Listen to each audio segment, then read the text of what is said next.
awareness. So we are celebrating this program on a virtual platform, and several of the officers, because of the present COVID pandemic situations, several officers of our ministry, officers from various states, forest secretaries, secretaries from urban development department, municipal commissioners, several forest officers, PCCFs, forest officers, and many more, they are connected to us through this virtual platform. We acknowledge their presence and participation in this program.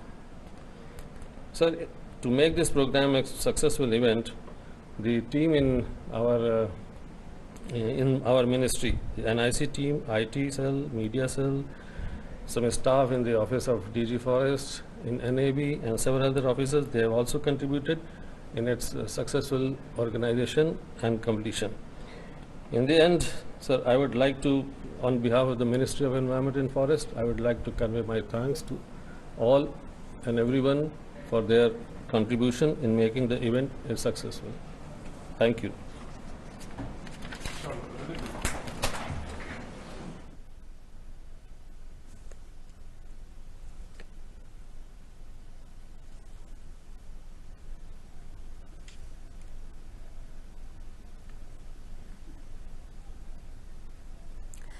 So the virtual celebration on the occasion of the World Environment Day today, and important remarks made there by all those who were attending that celebration. In fact, to briefly sum up what the Union Environment Minister Prakash Javadekar said, he said India has launched urban forest scheme for 200 corporation cities where urban forest will be grown with the partnership of corporates, people, local bodies and state governments. He also said it will be a unique activity where all the stakeholders will do something to grow the forest neat and clean, and these forests will work as lungs of the cities and will be primarily on the forest land in the city or any other vacant land offered by the local urban bodies. Remember, this year's theme for the World Environment Day is time for nature, and the focus clearly is biodiversity. The thumb rule is that if we protect nature, nature will protect us. He also said India has 8% of world's biodiversity despite having many constraints like only 2.5% of the world's landmass, and the mega diversity that we have is the result of Indian ethos, which is to be in sync with the nation. He also said, in fact, that with this activity of creating urban forests will also create additional carbon sink. That was, of course, the virtual celebration taking place on the occasion of the World Environment Day today. With that, it's a wrap on this newscast. Thanks for being with us.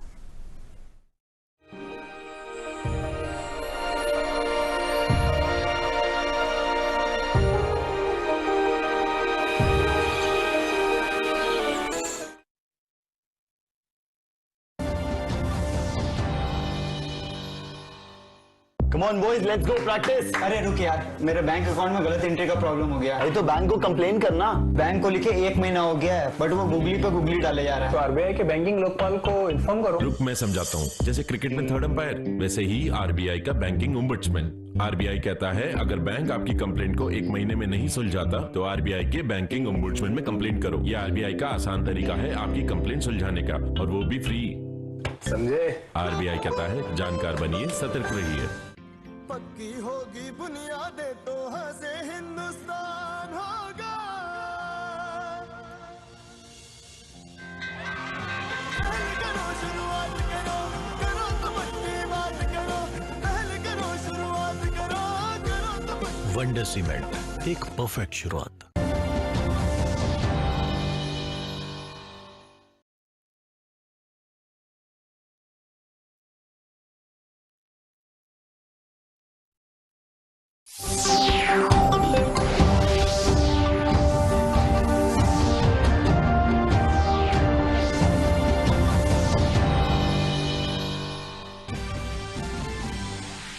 विश्व पर्यावरण दिवस आज। इस साल की theme है नगर one पर focus के साथ जैव विविधता।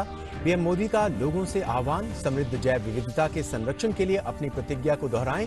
पर्यावरण मंत्री प्रकाश जावड़ेकर ने की नगर वन योजना की शुरुआत।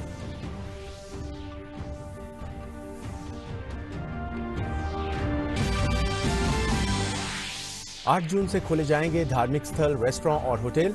गृह मंत्रालय ने जारी किए दिशा निर्देश, कहा लॉकडाउन के नियमों का सख्ती से हो पालन।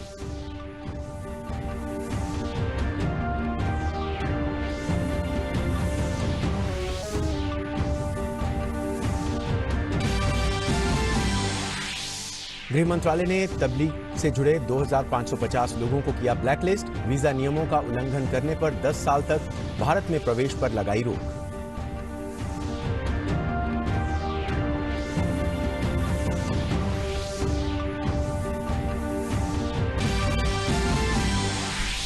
केंद्र सरकार ने दिसंबर 2019 से फरवरी 2020 की अवधि के लिए राज्यों को जारी किए 36,400 करोड़ की जीएसटी मुआवजा राशि। इससे पहले भी 1,15,096 करोड़ रुपए मुआवजे के रूप में दे चुकी है सरकार।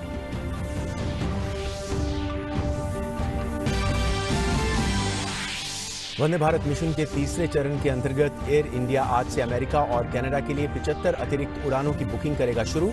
अभी तक 454 उड़ानों के जरिए 1,07,000 से अधिक भारतीय स्वदेश लौटे। आईएनएस जलाश्व माले से तमिलनाडु के लिए होगा रवाना।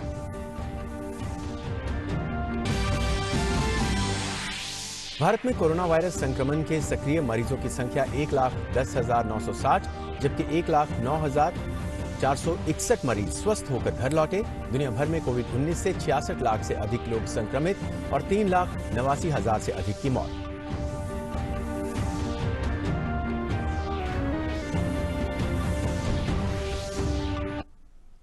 नमस्कार और अब देखते हैं समाचार विस्तार से।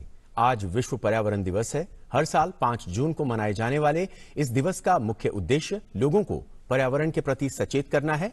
इस साल पर्यावरण दिवस पर जैव विविधता के साथ नगर वन पर फोकस किया जा रहा है। इस साल लॉकडाउन की वजह से प्रकृति में प्रदूषण कम हुआ है, जिस कारण वातावरण शुद्ध होने के कारण हमारी चिंताएं कम हुई हैं।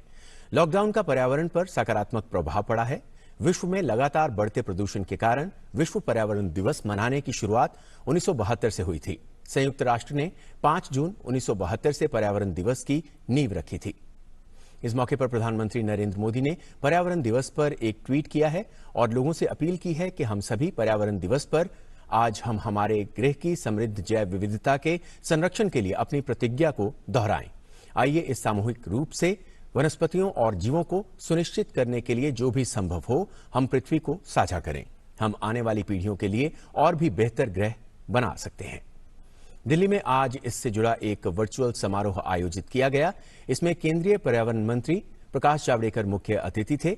इस मौके पर उन्होंने नगर वन योजना की शुरुआत की ताकि 200 नगरीय निकायों में नगर वन बनाए जा सकें।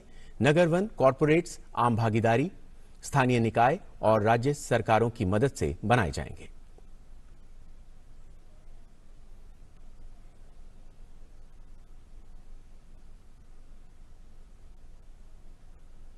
Launch our Nagar One program, urban forest program in 200 corporation cities of India.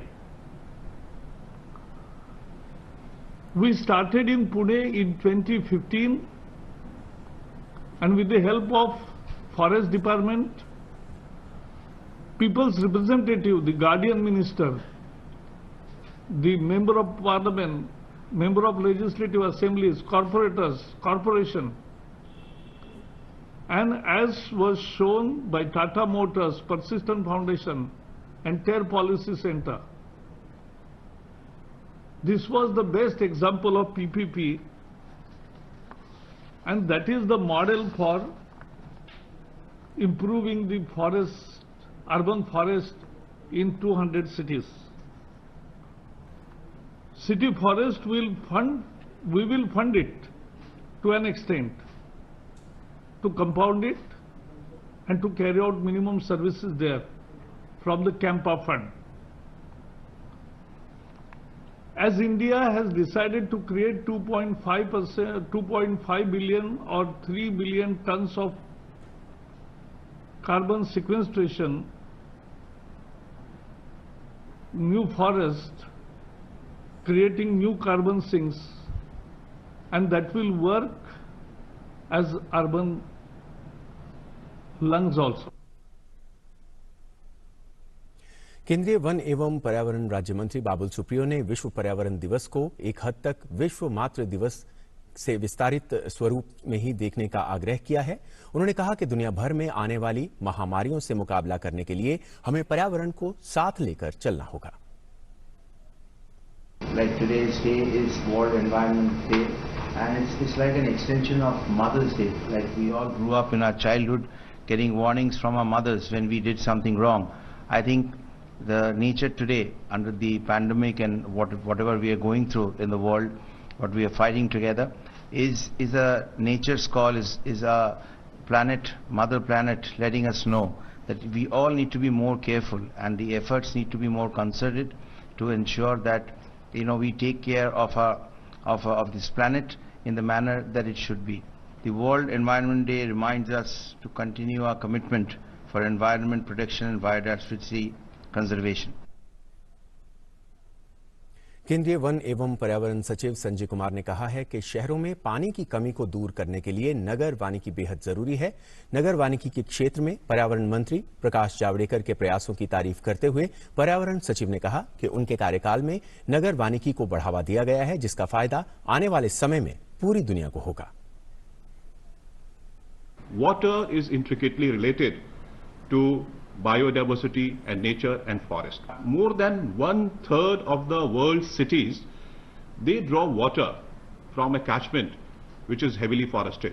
Forests are the main sources of water. Water is essential for cities, water is essential for biodiversity, water is essential for nature. This concept of urban forest has come to this ministry, and I'm very, very thankful to our Honorable Minister, Prakash Javadekar Sahab, that he has pushed this concept of urban forest in this ministry for the benefit of all the city dwellers, not only in India, but as a role model for the rest of the world.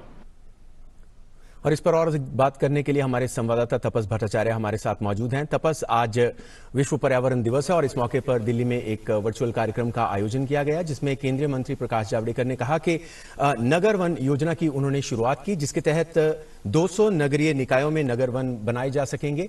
कितना अहम इस घोषणा को देखते हैं आप, और किस तरह से आने वाले वक्त में इसका फायदा पहुंचेगा? तेजी, आपने सही कहा कि ये 200 कॉर्पोरेशन सिटीज में ये नगर वन, ये जो अर्बन फॉरेस्ट की जो स्कीम जो शुरू की गई है, ये कह सकते हैं एक तरह से गेम चेंजर हो सकता है आगे आने वाले समय में, क्योंकि इस वक्त हम देख रहे हैं कि जिस तरीके से अर्बन एरियाज में अर्बन पॉपुलेशन जिस तरीके से एक्सपैंड कर रहा है, जिस तरीके से लोग आ रहे हैं, उस तरह से अगर हम हिस्ट्री देखें तो हमेशा से देखा गया कि रूरल से अर्बन का एक माइग्रेशन होता है, और वो माइग्रेशन जब आता है तो अर्बन पॉपुलेशन पे बहुत असर पड़ता है, अर्बन एरिया पे बहुत असर पड़ता है। और इसी वजह से हम देख रहे हैं कि जो हमारे देश में जो स्पेशली जैसे मुंबई, दिल्ली, कोलकाता, ऐसे जो जगह हैं, मेट्रोपॉलिटन सिटीज है, बैंगलोर, यहाँ पे हाई स्काई राइज हो चुके हैं। इसको कंक्रीट का जंगल भी कहा जाने लग गया है। लेकिन अगर बात करें, सबको, हर प्राणी को ऑक्सीजन की जरूरत होती है, पानी की जरूरत होती है, और ये जो कुछ बेसिक नेसेसिटीज है, जो बेसिक नीड्स है, वो तब तक नहीं होगी जब तक आप पेड़ नहीं लगाएंगे। तो ये एक क्या कहते हैं, एक ऐसी पहल है जिसको आगे चल के ये मील का पत्थर साबित हो सकता है, क्योंकि अगर आप हर अर्बन एरियाज में ऐसे छोटे छोटे अर्बन फॉरेस्ट करते हैं, गार्डन्स तो बहुत सारे होते हैं, लेकिन अर्बन फॉरेस्ट होती है वो एक सिटी का एक हार्ट बन के उभरता है। अगर वो हार्ट अगर चलता रहे तो अर्बन सिटी को ऑक्सीजन मिलने में प्रॉब्लम नहीं होती है। पानी जो हम देख रहे हैं कि दिन ब दिन जो वाटर लेवल जो नीचे चला जाता है, वो उससे मेंटेन होता है, जो ओवरऑल एनवायरनमेंट है वो उससे मेंटेन होता है। मैं आपको एक छोटा सा एग्जांपल दे देता हूं कि भारत अभी इस वक्त 8% वर्ल्ड बायोडाइवर्सिटी जो है भारत में वर्ल्ड की है, और 2.5% जो है वर्ल्ड का जो लैंड मास है, मतलब जो जमीन है वो भारत में है, लेकिन करीब 16% वर्ल्ड पॉपुलेशन भारत में है। उसके साथ अगर आप कैटल पॉपुलेशन और दूसरी पॉपुलेशन को मिला ले तो उस पर बहुत बड़ा एक असर पड़ता है। और सबसे बड़ी जो चीज है, सिर्फ 4% फ्रेश वाटर, मैं सी वाटर नहीं बात कर रहा, मैं फ्रेश वाटर की बात कर रहा हूँ, सिर्फ 4% जो वर्ल्ड में जो है फ्रेश वाटर जो मिलता है वो भारत में आता है। तो अगर हमारे पास साधन कम है, लोगों को बहुत ज्यादा लोग पॉपुलेशन है, तो अगर हम लोगों को बैलेंस करके चलना है तो बैलेंस तभी हो पाता है जब आप एनवायरनमेंट के साथ एक बैलेंस बना के चलते हैं, और ये बैलेंस बनाना बहुत जरूरी हो जाता है इस वक्त। और इस वजह से ये जो 200 अर्बन फॉरेस्ट स्कीम का जो शुरू किया है, पीपीपी मॉडल पे कि प्राइवेट पब्लिक सेक्टर दोनों आएंगे, सारे स्टेक होल्डर्स मिलकर इसमें काम करेंगे, तो शायद ये एक आगे चल के मील का पत्थर साबित हो सकता है हमारे देश में एनवायरनमेंट के मुताबिक। जी, और तपस साथ ही उन्होंने अपने संबोधन में कहा कि अगर हम नेचर को बचाएंगे तो नेचर हमें बचाएगी। उनके संबोधन में और क्या कुछ खास अहम बातें रहीं? आपने बहुत सही कहा, नेचर, उन्होंने कहा नेचर को हम बचाएंगे क्योंकि ये एक ही पहलू के दो हिस्से हैं। अगर हम एक ही सिक्के के दो पहलू हैं, इसलिए क्योंकि अगर हम नेचर को उसकी देखभाल करेंगे तो उस नेचर से ही हमें मिलेगा। या इस वक्त क्यों, मतलब हमेशा से ही एनवायरनमेंट के साथ ही हमें आगे बढ़ना है। सस्टेनेबल डेवलपमेंट गोल्स जो यूनाइटेड नेशन भी कह चुका है, हम लोग भी उस पर बातचीत करें, प्रधानमंत्री नरेंद्र मोदी ने भी बात की है, तो सबका साथ सबका विकास सिर्फ मनुष्य के साथ नहीं है, ये सबके साथ है। और ये बहुत अहम बात हो जाती है, और ये हमारे भारतीय मूल के अंदर है। इंडियन एथोस जो हम बात करते हैं वो हमारे उसमें है, हमारे वेदों में है, हमारे हम जो पूजा पाठ करते हैं, हमारे जो सिस्टम है, हमारे कल्चर में इसको बहुत ज्यादा तवज्जो दी जाती है। आज भी हम लोग पीपल की पूजा करते हैं, आज भी हम डिफरेंट पेड़ों की पूजा करते हैं, जीव जंतुओं की पूजा करते हैं। अगर हम भगवान शिव के जैसे बात करते हैं, भगवान शिव की पूजा होती है तो उनके साथ उनके गले में जो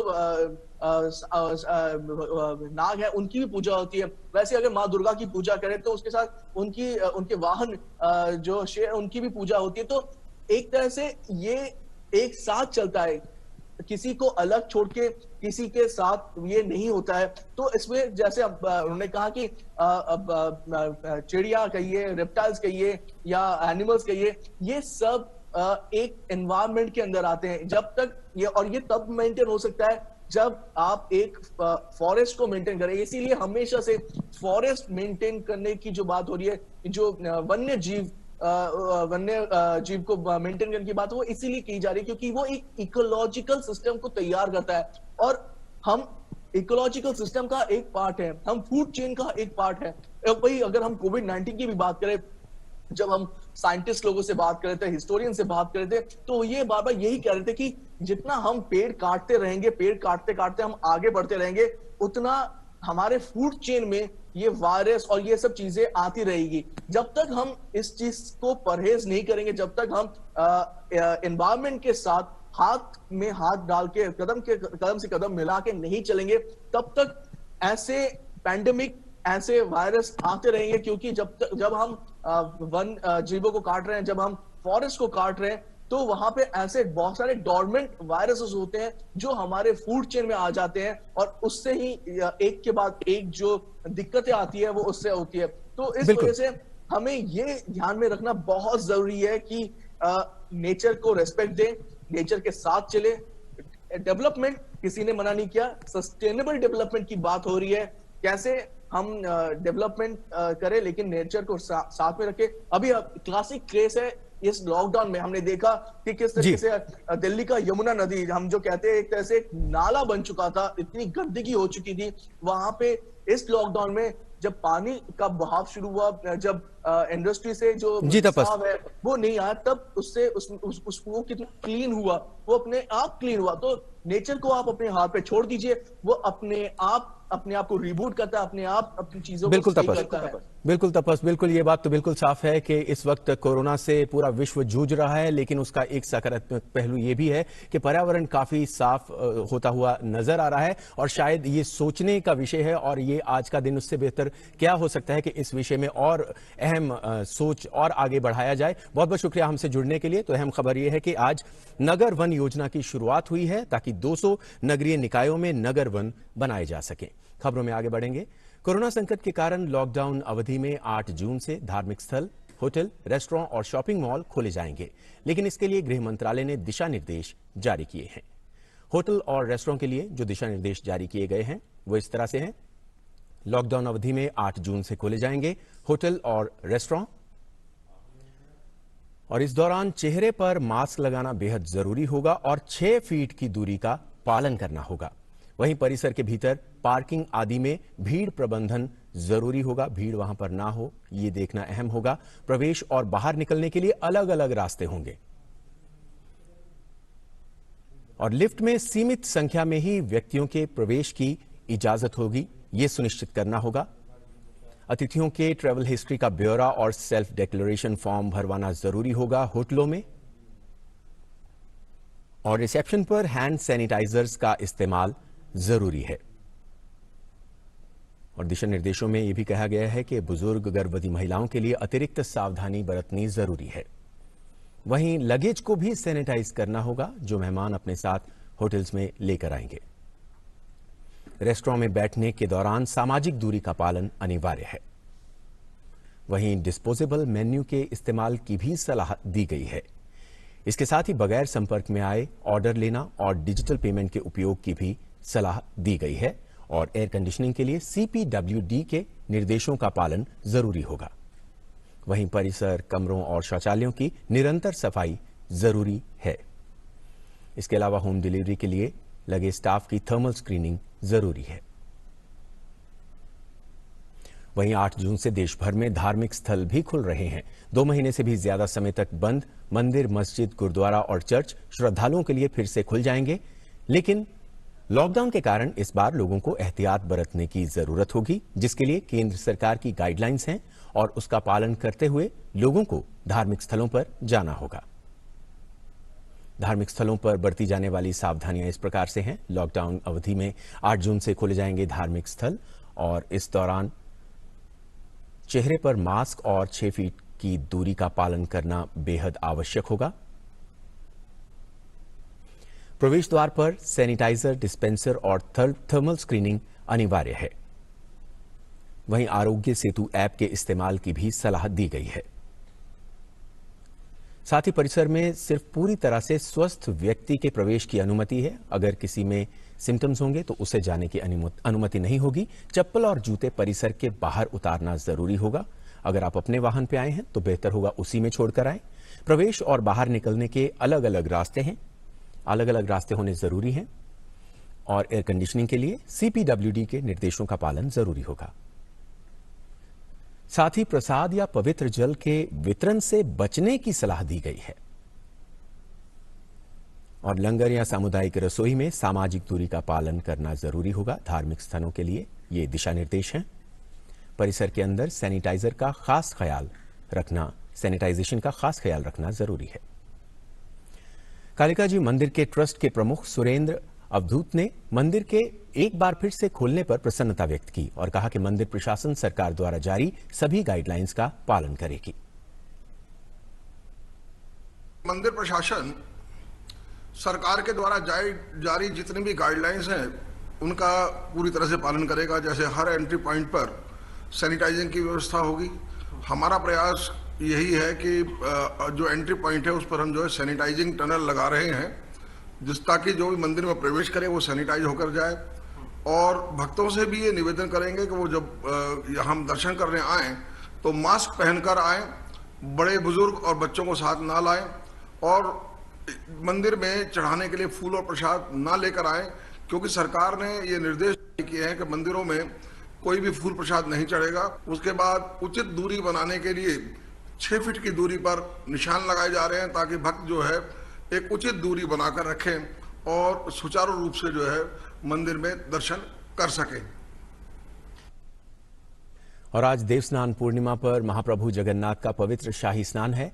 इस साल जगन्नाथ मंदिरों में सिर्फ रस्म अदायगी हुई। कोविड-19 को लेकर सरकार की ओर से जारी दिशा निर्देशों के अनुसार किसी तरह के धार्मिक अनुष्ठान या भंडारे का आयोजन नहीं हुआ। इस मौके पर मंदिर में परंपरा के अनुसार प्रभु जगन्नाथ, उनके बड़े भाई बलभद्र और बहन सुभद्रा को 10 साल तक भारत में प्रवेश करने की अनुमति नहीं होगी। पहली बार सरकार ने कठोर कदम उठाते हुए इतनी अधिक संख्या में लोगों को काली सूची में डाला है और विदेशी नागरिक अधिनियम के तहत इतनी लंबी अवधि के लिए भारत में उनके प्रवेश पर पाबंदी लगाई गई है। विभिन्न राज्य सरकारों ने मस्जिदों और मदरसों में विदेशियों के अवैध रूप से ठहरे होने का ब्यौरा उपलब्ध कराया था, जिसके बाद गृह मंत्रालय ने यह कार्रवाई की है। जमात के लगभग सभी सदस्य पर्यटक वीजा पर भारत आए थे, लेकिन वो धार्मिक गतिविधियों में शामिल थे। इस तरह वीजा की शर्तों का उल्लंघन किया गया था। वंदे भारत मिशन के तीसरे चरण के 75 अतिरिक्त उड़ानों के लिए एयर इंडिया आज शाम 5 बजे से टिकटों की बिक्री शुरू करेगा। वंदे भारत मिशन के तीसरा चरण 9 जून से शुरू होकर 30 जून तक चलेगा। अमेरिका और कनाडा के न्यूयॉर्क, शिकागो, वॉशिंगटन, वैंकूवर और टोरंटो शहरों को जाने वाले यात्री आज शाम 5 बजे से टिकट खरीद सकेंगे, बशर्ते कि वो इन देशों में प्रवेश के नियमों का पालन करते हैं। वंदे भारत मिशन के तहत विदेशों में फंसे भारतीयों को लाने के अलावा यहां फंसे लोगों को भी भेजा जा रहा है। आईएनएस जलाश्व माले से भारतीयों को लेकर तमिलनाडु के लिए रवाना होगा। यह जहाज 700 भारतीय नागरिकों को लेकर तमिलनाडु में तूतीकोरिन पहुंचेगा।